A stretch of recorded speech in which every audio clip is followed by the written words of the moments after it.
Hi everyone, here's the Book Chemist once again, and this is the list of the 20 books which I read in 2020 that I enjoyed the most. As always, please take the ranking with a pinch of salt. I like to rank them in order to reflect on how much they still resonate with me. I like to pitch them against one another in order to see how much I truly appreciated each of these novels or short story collections. But once more, don't take the ranking too seriously. This is simply a list of 20 great books which I believe passionate readers should appreciate, love, enjoy. As you watch the video, please think of your favorite books that you read in 2020 and please let me know about them in the comment section. I always love discussing with you what books resonated with you the most in the course of this difficult, unexpected year. And a couple of disclaimers: I'm not counting rereadings for the sake of this list, otherwise The Keep, The Brief Wondrous Life of Oscar Wilde, and Chronic City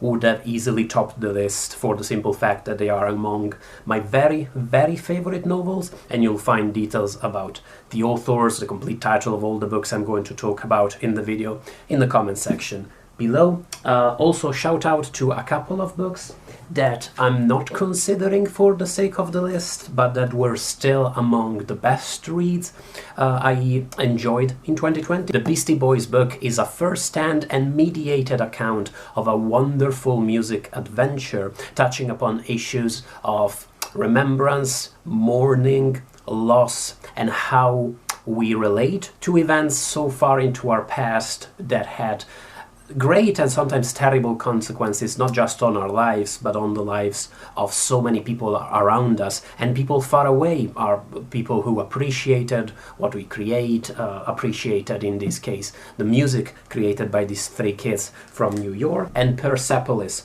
was also a fantastic graphic memoir about the traumas and difficulties of uprooting your life and moving to a completely different country in order to try and find a modicum of safety. And it is a wonderful testimony to the great courage and heart and humanity of a people and a nation, Iran, which are often dehumanized in the West. Without further ado, number 20 would be The Brooklyn Follies by Paul Auster, a classic Auster novel, peopled by a great cast of characters, all of them facing unconventional, bizarre situations and coming to terms with the vagaries of chance and the capriciousness of destiny. It's mysterious and engaging. I came to care very deeply for these characters, and as a big Auster fan, I would possibly count it as his most enjoyable novel that I've read so far, and a great one to read if you have never read Paul Auster and you're looking for an introduction. The New York trilogy would be the other obvious point of entry. I wasn't too convinced by the ending. I felt like the novel continued for one extra chapter after it should have ended, but still, awesome novel. Number 19 would be The Metamorphosis and Other Stories by Franz Kafka.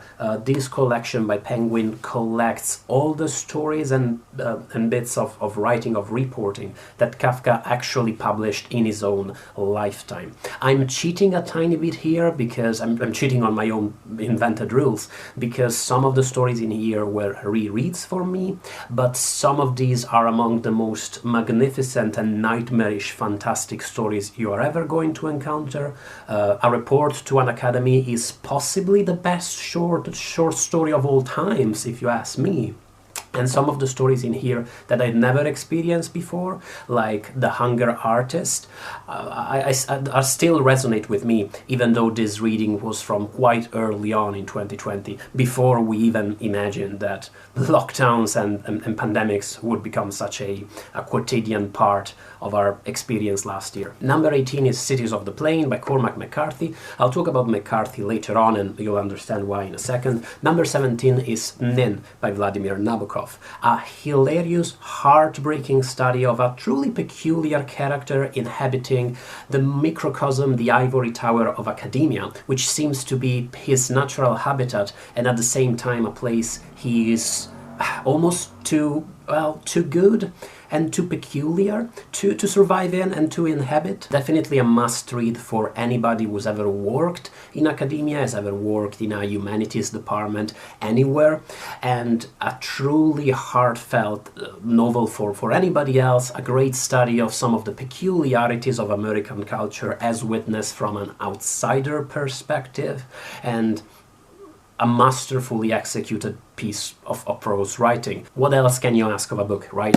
Number 16 would be Jonathan Letham's latest novel, The Arrest. Letham goes back to the science fiction that characterized the early phase of his career, and this might very well be Letham's best science fiction novel, a post-apocalyptic novel that tries to come to terms and to overcome some of the basic obstacles and some of the pitfalls that post-apocalyptic fiction so very often falls into, in a sort of indulgent, sort of unaware way. Absolutely recommended. Number 15 would be Patrick Rothfuss' The Name of the Wind. Easily among the most enjoyable books I've read in 2020. I still remember how much fun I had discovering the new developments in the tragic and exciting life of this protagonist of Kvothe, this truly talented kid doing his best to survive in this wonderfully crafted fantasy world.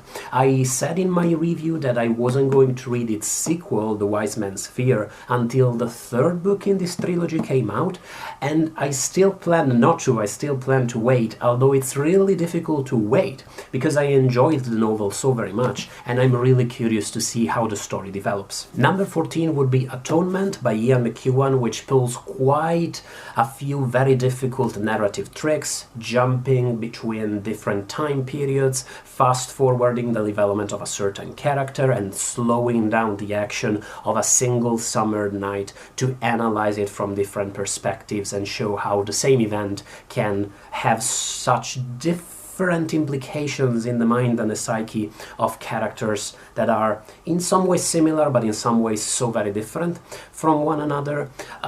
A quite unforgettable novel and an absolute page turner. I just had to keep reading to find out what was going to happen in it. Number 13, is it? Number 13 would be Ethan Frome by Edith Wharton. A truly gripping, hard-hitting novel, a great study of how a certain unforgiving landscape, that of New England in the winter in the 19th century, could really shape the psyche and the character of the people inhabiting it, and a novel that takes some of the soppiest conventions of romantic fiction and the way we narrate and tell stories about love, takes these conventions and spins them on their head to rather unforgettable consequences. Number 12 is The Crossing, again by Cormac McCarthy, and just like Cities of the Plain and my rereading of All the Pretty Horses, I take this position to represent the whole of the Border trilogy, the way it talks about life on the frontier between the southern United States and Mexico in the middle 20th century, and the way this borderland becomes almost a borderland between a certain vision of the past of the Wild West, of a life in close touch with the frontier, and the life of modernity, of the contemporary world with all its comforts, but with a great loss of some element of great proximity to the land, and how characters struggling with this divide, trying to reconnect with this world of the past, inevitably have to give something up to travel back into this lost world and face the often tragic consequences of their decisions. Number 11 is The Nickel Boys by Colson Whitehead. Absolutely absorbing in the way it makes you care for all of the terrible difficulties that the protagonists have to endure in the juvenile prison at the heart in which the novel is set. It's absolutely gripping on a chapter-by-chapter basis. Whitehead is truly a master in the way he handles the narrative evolution of the novel with constant peaks of action. The narrative only relents to come back even more gripping, and the novel features one of the most unforgettable twists I've read in recent years. It is also a wonderful study of the deep terrible roots of racism in our societies, and of some of the reasons why racism is not really a problem that we can easily overcome, but it's something that we can only truly face and fight if we have a honest discussion about its historic roots and about its continued presence in our societies. Number 10 is Storia del Nuovo Cognome, The Story of a New Name, the second Neapolitan novel by Elena Ferrante. I'll talk about Ferrante more in a second, but the summer passage in The Story of a New Name, the long central section that focuses on a single summer holiday in the lives of protagonists Lila and Elena, was again up there with the most enjoyable, most gripping reading moments I experienced this year. I just had to continue reading and to experience this pivotal, terribly dramatic moment alongside the protagonists. Number 9 is The Quiet American by Graham Greene, a great study of how the West fails in its relations to other cultures because of all the assumptions it brings with itself, in particular how Americans fail to understand the culture of Vietnam and the priorities of its people because of their limitations, both in good and bad faith, the limitations that they brought to their relationship with this country. But this is not just a history book in disguise. It is a wonderful novel studying and exploring some of the consequences of guilt, the way of our actions, whether we can truly really interpret our own motives in what we do. It's a wonderful book on so many fronts and has possibly the best final line I've read this year. Number 8 is The Golden Gate, Vikram Seth's novel in verse. An amazingly playful and yet truly tragic novel dealing in great terms with the complexities of human relations, of friendship, of love relationships, with the terrible consequences of those moments when these relationships turn sour. It switches register from truly epic to absolutely down to earth very effortlessly and never takes itself too seriously, even though it does touch upon some of the most serious topics in, well, recent history, including pollution, the threat of global war and nuclear destruction, and it touches upon some of the most complex questions when it comes to our own psyche and to, once more, the relations between humans trying to have a happy life in this complex and frustrating world. 7 and 6 are two books I'd been meaning to read for such a long time, and I'm really happy I finally got around to doing it this year. Number 7 is Portnoy's Complaint by Philip Roth, the hilarious story of Alex Portnoy's terrible childhood, traumas and tensions and impulses. This idiosyncratic character digs truly deep into his psyche and the story of his own sexual awakening and of his sexual life as an adult. It's a truly honest, truly courageous book. It's not in any way politically correct, and some people might be offended by some of its passages, but I do believe that when the book makes fun of people and things, it never does it lightly, even though it looks like it. What I mean is that behind all the humor, there are quite hefty reflections on the selfishness, on the egotism of human beings and of all sorts of sentimental relationships. It's a truly liberating read and a great narrative statement in a way, a truly courageous book. And number 6 is White Teeth by Zadie Smith.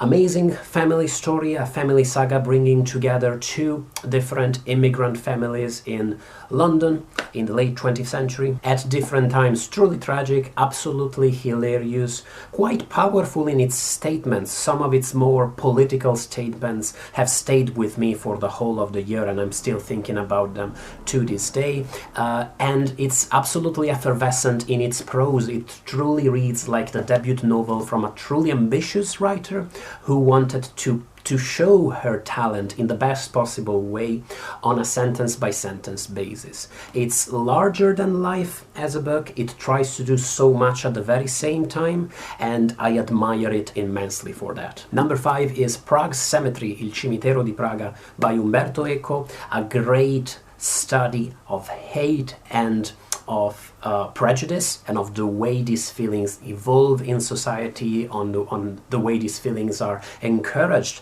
by the powers that be to keep certain sectors of society at bay, and a wonderful narrative feat bringing together textual sources from across the 19th century to create a novel that is a bit like a collage of Eco's immense library. Number 4 is Buddenbrooks by Thomas Mann, a great family saga, a little bit like White Teeth, but much less fun, or at least much darker in its humor. Utterly cruel in showing the neuroses that brought along the downfall of this rich family in the Germany of the 19th century. Truly masterful in the way it handles narrative shifts between different time periods, in the way it shifts from following a given character to another, features a couple of truly unforgettable scenes, and more broadly speaking is at once absolutely irresistible. It's very much of a page-turner, and truly astounding in the scope and the depths of his analysis of human psychology and of those relations, those forces of the market, of politics, that come to shape the lives of people and come to turn almost unwillingly potentially good people into, well, cruel, self-serving characters. Number 3 is Storia della bambina perduta, Story of the Lost Child by Elena Ferrante, and here, just as I did with McCarthy, this position goes to the book itself, which in some ways, it's difficult to assess this, in some ways it's possibly the best of the 4 Neapolitan novels by Ferrante. This is the 4th and final one, but this position also goes to the entire series. As I mentioned in my review, I'm not even certain whether this should be regarded, the 4 books should be regarded as one single novel or as a series made of 4 novels. We experience the final developments in the lives of characters we'd come to care about, even in their cruelty, even in their pettiness, in the course of the previous 3 books. We experience some twists of devastating consequences. This was as hard-hitting as, say, Atonement or Ethan Frome, and we managed to appreciate the full scope of Ferrante's work, the way it ties the story of this neighborhood in Naples with broader development in Italy and in the West in the 20th century, and we come to realize with annihilating certainty that the evolution of this neighborhood throughout the decades, the fact that the great poverty of the 1950s, when these characters were kids, has given way to some luxury, to a veneer of comfort, at the same time hasn't brought along any significant change in their life, and that in many ways they are still enslaved to the same dark forces, to violence, to corruption, to oppression, as they were at the beginning of this great cycle. I truly admired and loved all of these 18 books, but the last 2 novels in the list are definitely my favorite from last year, and in fact I had to spend some quality time, about 10-15 minutes, trying to decide which one should go in position number 1. And these 2 novels are number 2, High Fidelity by Nick Hornby. I really wasn't expecting to appreciate this book so much. I thought it might be entertaining, but that would be it. But instead it turned out to be one of the most stimulating read of 2020. It is impossibly entertaining, and so many of its paragraphs and reflections are quotable and unforgettable, and quite paradoxical, and will give you much food for thought in the way they reflect on the impact of popular culture and popular music in particular in our lives, in the way we approach popular culture, popular music, in the way somehow it becomes the soundtrack of our lives, but maybe potentially influences our lives too. But what makes High Fidelity not just an enjoyable read, but a truly great novel, is the fact that it talks about interpersonal relationships, love stories, sentimental relationships, in a truly honest and truly insightful way.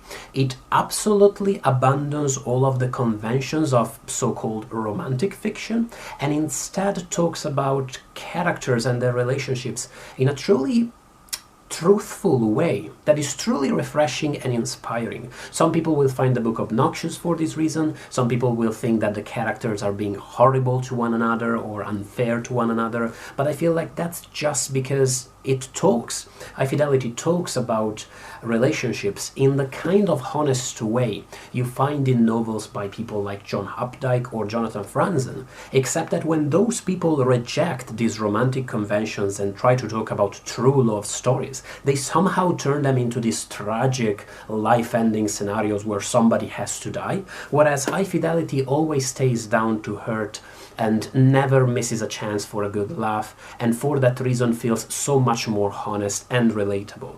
Must read. Number 1 is Number 9 Dream by David Mitchell. In its textual narrative playfulness, in the way its chapters change styles and registers, in the way it doesn't, it's not afraid of bringing in elements from various genres, elements of fantastical fiction, elements of crime and thrilling fiction, in the way its plot is so effervescent and keeps turning and keeps surprising you, in how its characters are so clearly defined and yet mysterious enough to remain compelling throughout the whole book. In all of these things and so much more, Number 9 Dream is just a wonderful narrative journey. There were treasures on any page, be it a particularly virtuosistic passage or an unexpected development in a character's evolution, and I can barely talk about the novel in any sensible, composed way, because I just appreciated its expansiveness and its inspiring craziness and dreaminess so much.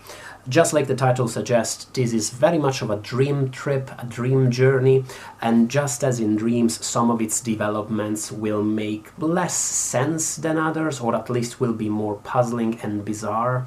But if you don't have a problem with that, if you can suspend your disbelief or your expectations or whatnot, I believe that you have so much to appreciate in Number 9 Dream. I definitely enjoyed everything that the novel was throwing at me, and it remains my favorite reading experience of 2020. Funnily enough, I was drafting the full list, because since I like ranking stuff so much, I did draft the full list in order of all the books I read in 2020. I'll publish it. I've actually published it on my Patreon page. And for the first time ever, this never happened. The book at the top of the list, Number 9 Dream, and the book at its very bottom, my least favorite from 2020, were by the same author. That other book would be Utopia Avenue, most bitter disappointment of 2020. Unfortunately, you can't win them all.